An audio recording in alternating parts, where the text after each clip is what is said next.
You might think that when someone misses you, they'd call, they'd send a message, they'd show up at your door, flowers in hand, saying, "I've been thinking about you every day." That's what we expect, especially when we care deeply. But when it comes to avoidance, things work differently. And if you're dealing with someone like that, you've probably noticed something strange. They miss you, but they don't come closer. They feel the absence.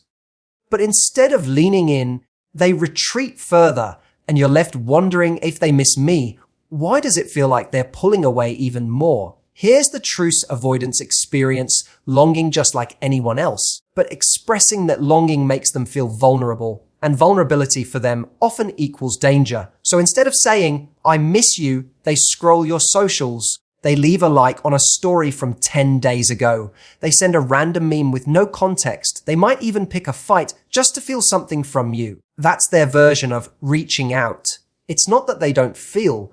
It's that they don't feel safe feeling around you. And I know it's tempting to decode every breadcrumb, every vague text, every awkward silence. But you can't build love on decoding. You build love on clarity, on consistency, and on courage. So if you sense that someone misses you but is acting strange, don't chase the ghost of who they might become if only you were more patient, more giving, more available. Love doesn't require a search party. If someone misses you and they're ready for connection, they'll show up, not in hints, but in actions. Don't make their confusion your emotional home. Let them feel their absence. Let them wrestle with their silence. And you stay grounded. You stay open, but you don't pause your life waiting for someone else to catch up to their feelings. Because the moment someone is ready for something real, they won't act strange. They'll act sure. When someone with an avoidant attachment style starts to miss you, the signs aren't obvious. In fact, they're often completely counterintuitive. Instead of calling, texting, or making some heartfelt attempt to reconnect, they tend to pull further away. It's confusing, even hurtful. You may start questioning whether they ever cared at all, but what's happening beneath the surface is far more complex. Avoidants do feel the loss. They miss the presence, the comfort, the connection. But the problem isn't in the feeling, it's in how safe they feel to express it.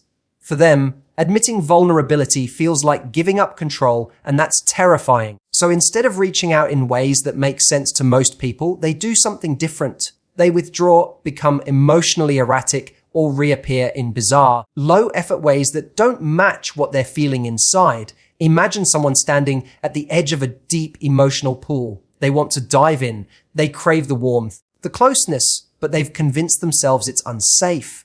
So instead, they just dip a toe in, flinch, and step back. Maybe they send you a meme late at night. Maybe they like your old Instagram photo or leave a vague comment. These aren't random. These are signals, but diluted, distorted ones. They're trying to create a sense of closeness without risking exposure. Because if they say, "I miss you," and you don't respond the way they hoped, it confirms their deepest fear. That intimacy leads to pain. What makes this more confusing is that their behavior often looks like they don't care. And if you're on the receiving end, you're probably trying to match actions with meaning. You think, if they miss me, why do they seem more distant? Why aren't they calling or showing up? You might even start blaming yourself, thinking you did something wrong. But this isn't about your worth. It's about their wiring. Missing you is real for them. It just doesn't look the way you expect it to. Instead of being vulnerable, avoidants often rely on control mechanisms. Distance is one of them. When they start to feel the emotional weight of your absence, they attempt to manage it internally. They'll distract themselves, pour into work, or disappear into hobbies. But the emotional tension doesn't go away. It builds, and sometimes they act out in indirect ways, picking small fights, sending cold or confusing texts, or testing your reaction to see if you still care. It's not rational, but it's how they protect themselves from getting hurt. This creates a paradox. The more they miss you, the more they may act like they don't. And if you're someone who craves openness, this is agonizing. You're looking for a sign that it's safe to reconnect, but instead you get mixed signals or silence. It's not because they're emotionless, it's because they're emotionally guarded. They believe that missing you is something they need to manage in the dark, not something they can bring into the light. So you're left in this strange space. aware there's a pull, but unable to grasp it. It's important to understand that for avoidants, expressing longing feels too vulnerable. Vulnerability feels like a trap, something that might cost them more than they're willing to risk. So they bottle it up. They mask it. They behave in ways that are self-protective, not connective. And while this doesn't make their behavior fair or easy to deal with, it does explain why someone can deeply miss you and yet behave in a way that seems cold, distant, or even indifferent. Their actions aren't the absence of emotion. They're the consequence of fear. When someone starts acting in confusing or contradictory ways, it's natural to try to make sense of it.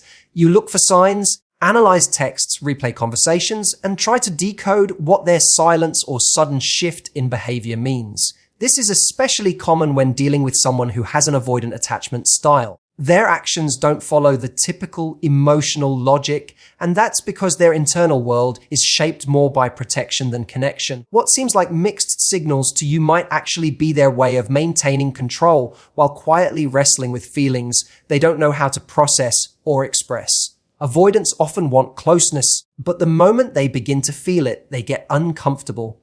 Emotional intimacy triggers a part of them that says, "This is dangerous." They fear losing their independence, being overwhelmed, or getting hurt. So instead of drawing nearer, they step back, but they don't always do it in an obvious way. That's why you'll see behaviors that feel hot and cold. One day, they'll engage in a sweet or thoughtful way, and the next, they'll be distant, short, or even seem irritated. That inconsistency isn't just about you. It's about the internal push-pull they constantly experience, the desire for love, and the fear of being too close. This is why mixed signals are more about self-protection than about honesty or communication.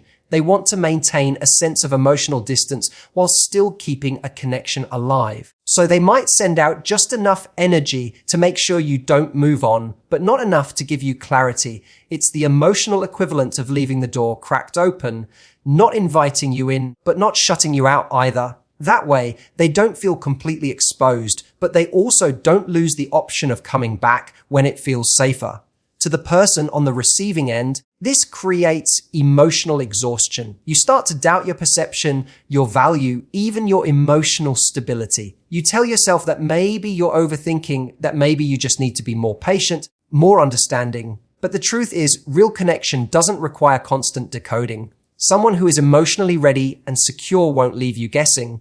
They show up with consistency, not confusion. Avoidants don't do this out of malice. They do it out of fear. But knowing their behavior comes from fear doesn't make it easier to navigate, especially if you're someone who values directness and emotional openness. The inconsistency becomes a trap. Every breadcrumb they drop pulls you back into hope. The moment you decide to step away, they reach out just enough to keep you wondering. It's not always intentional manipulation, it's a reflex. They feel you pulling away, and that activates their fear of abandonment. But once you lean in again, their fear of closeness takes over. It becomes a cycle that repeats until someone breaks it consciously. And most of the time, that someone is you, the person on the other side, who's tired of trying to understand behavior that doesn't align with your needs. Trying to make sense of someone's erratic behavior can become a full-time emotional job. But relationships are not meant to be puzzles we solve through endless effort. If someone cares about you and is emotionally available, you won't need to guess. Their words, actions, and energy will align. You'll feel safe, not confused. You'll feel chosen, not tolerated. Mixed signals might be common, but they're not healthy. And there's certainly not a foundation for something lasting. The moment you stop trying to interpret someone's avoidance and start valuing your need for clarity, you shift from chasing someone else's comfort to protecting your own peace. Trying to build a relationship based on guesswork is like trying to build a house on sand. No matter how much you invest emotionally, things eventually collapse under the weight of uncertainty. When you're constantly decoding someone's behavior, wondering what they meant by that message, why they went silent, or why they suddenly pulled away after a moment of closeness, you're not connecting. You're surviving. You're in emotional detective mode, not emotional intimacy. This dynamic is especially common when dealing with avoidant individuals who rarely offer straightforward communication when they feel vulnerable. Instead, they rely on indirect signals, inconsistencies, and vague gestures that leave you doing all the emotional labor. The problem is, no relationship can truly thrive if one person is always trying to interpret what the other isn't saying. Love can't be sustained by hope alone. It has to be reinforced by mutual effort, clear communication, and emotional availability. Guessing how someone feels becomes exhausting over time. You start overanalyzing every move, reading between the lines of simple texts, and turning silence into a storm of internal speculation. You begin to measure your self-worth by how often they respond, how warm or cold their tone is, or whether they're in the mood to engage with you that day.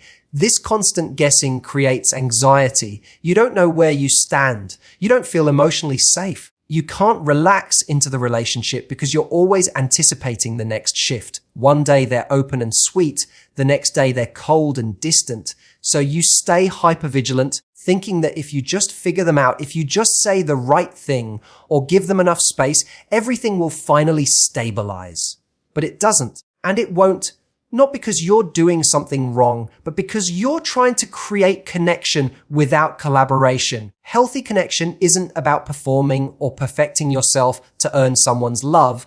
It's about showing up honestly and meeting someone who does the same. When someone is emotionally ready and secure, they don't play games. They don't withhold affection as a defense. They don't make you question whether the warmth you felt yesterday was real. They don't leave you piecing together emotional puzzles. They communicate openly, not because they're fearless, but because they know that real connection requires vulnerability, even when it's uncomfortable. You can't carry the weight of a relationship alone. You can't love someone enough to make them emotionally available. And you certainly can't build something meaningful on a foundation of uncertainty. The more you try to guess what someone wants or how they feel, the more you drift away from your own emotional clarity. You lose touch with your needs, your values, and what actually makes you feel fulfilled. You start bending and compromising to keep their attention, even if it comes at the cost of your peace. And the saddest part, while you're busy interpreting their mixed signals, you're also teaching yourself that confusion is a normal part of love. But it's not. Love may not always be easy, but it should be clear. You shouldn't have to chase clarity. It should be given willingly. A person who wants to be with you won't leave you stranded in uncertainty. They won't test your patience with inconsistent behavior. They'll show up. They'll express interest. They'll be willing to have the hard conversations. Because love doesn't grow through decoding, it grows through truth, through mutual emotional investment, and through the courage to be seen fully without fear. When someone pulls away or creates emotional distance, the instinct for many people is to try and close that gap. You might reach out, explain yourself, try to fix things, or offer more love in hopes it will soften their walls. Especially if you care deeply, the silence can feel unbearable. You think, maybe if I just show them how much I care, they'll feel safe enough to come back. But in doing that, you rob them of the opportunity to truly feel what life is like without your presence. You save them from the discomfort they need to face in order to grow. It's hard to step back when someone you love is pulling away. It feels unnatural, especially if you're someone who values connection, communication, and closeness. But if you keep running towards someone every time they withdraw, you're training them to expect that no matter how they treat you, you'll still be there, ready to repair what they've broken, even if they've made no effort to understand the damage. That doesn't create security. It creates imbalance. It gives them all the power and puts your emotional needs on hold. Letting them feel the consequence of their distance isn't about punishment. It's about allowing space for self-awareness. When someone doesn't feel the emotional impact of their actions, they have no reason to examine their behavior. They can continue to avoid vulnerability and hide behind detachment, knowing that you'll always be the one to bridge the divide. But when you stop chasing and simply allow the silence to echo, it creates a powerful contrast. Suddenly, the comfort of your presence is gone. The emotional safety net is no longer there, and they're left to sit with what that absence really means. That space gives them a chance to ask themselves difficult questions. Why do I keep pulling away from someone who treats me with care? Why does closeness make me so uneasy? Why do I expect love without offering stability in return? These are not questions people ask when they're constantly being rescued from their own discomfort. Growth doesn't happen when people are coddled. It happens when they are challenged, when they have to face themselves without a shield. It's important to remember that your presence is powerful. Your energy, your love, your consistency, all of that has value. But it only holds its full value when it's not freely given to someone who isn't meeting you halfway. When you stop chasing and start observing, you begin to see things more clearly. You stop romanticizing potential and start recognizing patterns. You realize that sometimes the most loving thing you can do is step back and let someone figure out what they truly want without your constant input. The people who truly want to be in your life will feel that distance and move toward you with clarity, not confusion. They'll reach out not with breadcrumbs, but with effort. And if they don't, that silence gives you an answer too. One you might not want, but one that frees you to redirect your energy towards someone who doesn't run from emotional connection.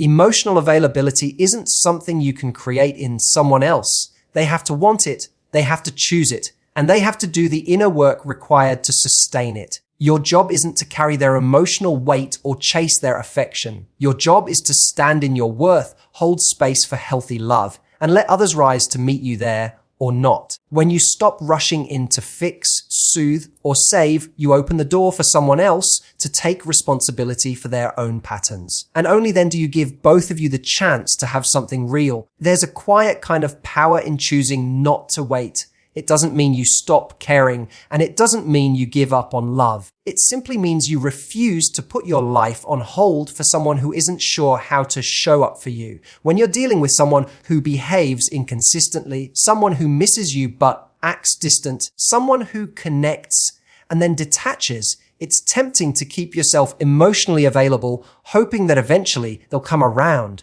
You tell yourself that if you just wait long enough, they'll realize what they're missing and come back with clarity. But in the meantime, your world shrinks. Your energy becomes wrapped around the absence of someone who's only half present.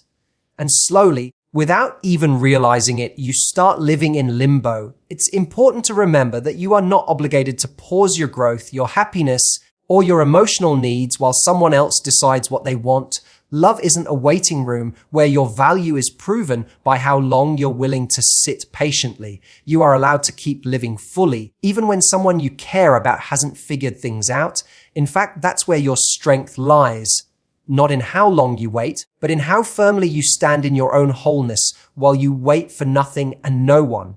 When you pause your life for someone else's uncertainty, you begin to lose touch with your own desires. You stop noticing what excites you, what fulfills you, and what makes you feel truly alive. You start shrinking your world to fit into the small emotional window they leave open, hoping that by staying close, you'll be there the moment they're ready. But readiness isn't about timing, it's about choice. And someone who's truly ready for love doesn't need you to stay frozen in place while they sort out their fears. They move towards you with purpose. They recognize your value without you needing to prove it through endless patience. Choosing not to wait is also an act of self-respect. It says, I trust myself enough to know what I bring to the table. It says, I'm not going to settle for breadcrumbs when I'm worthy of a full meal. It means you understand that clarity is a form of care, and anyone who truly values you won't leave you in confusion. You can have compassion for someone's emotional struggles while also holding boundaries around your own time, energy, and emotional availability. There's also freedom in not waiting. You open yourself to the unexpected. You create space for new connections, for new experiences, and for deeper alignment with people who don't make you guess how they feel. That doesn't mean you close your heart. You can remain open, loving, and kind without placing your life on pause. If someone is meant to be in your life, they'll catch up, not because you waited, but because they grew on their own. Because they realized that they had to take responsibility for how they show up, not expect you to accommodate their absence. Life doesn't stop while someone finds themselves, and neither should you. You are not a placeholder. You are not a backup plan. You are not someone who needs to remain half lit, waiting for another person's clarity to shine a light on your worth.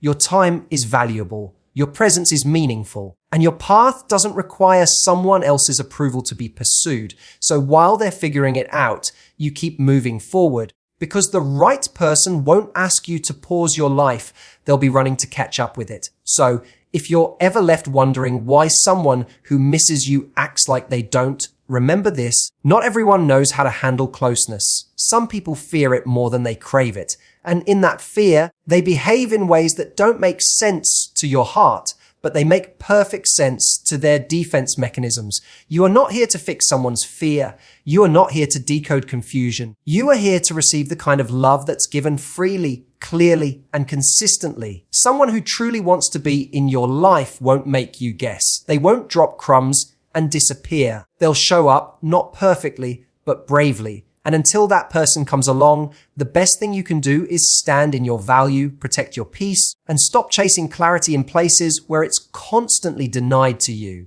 Because love isn't about waiting for someone to stop acting strange. It's about finding someone who's emotionally ready, so you never have to wonder, thank you for giving your time, your presence, and your heart to this message. If this resonated with you, even in the smallest way, know that you're not alone, and that clarity always begins within. Stay strong, stay grounded, and never forget you are worth showing up for. Until next time, take care of yourself. You deserve love that doesn't confuse you, love that feels like peace. Thank you for listening.